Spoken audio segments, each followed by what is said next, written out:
Our verses today about the authority of Jesus come from Paul's letter to the church in Ephesus from chapter 1, verses 20 to 23. And Paul writes to the church about Jesus. God put this power to work in Christ when he raised him from the dead and seated him at his right hand in the heavenly places, far above all rule and authority and power and dominion, and above every name that is named, not only in this age, but also in the age to come.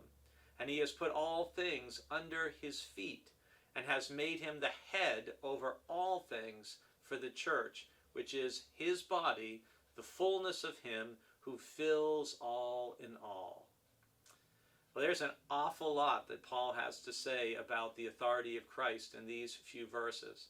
And he goes out of his way in repetition and emphasis to make it clear that Jesus is at God's right hand, that God's power is at work in the crucifixion and resurrection of Christ, and that there is no other rule or dominion or power or authority, no other name, no other being who is above Jesus.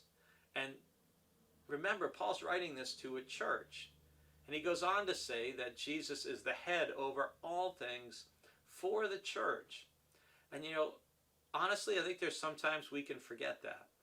Sometimes in the church we get wrapped up in wherever we're involved in the congregation or our own personal likes or dislikes and that sort of thing, and we forget that it's Christ's church, it's his body, and we are merely parts of it.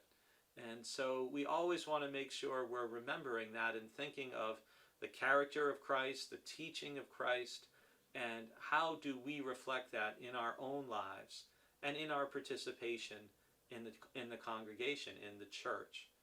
So I pray as you go about this day, think about all the power that God has made manifest in Jesus, above every other rule, authority, dominion, and power, and that fullness of him, Paul says, fills all in all.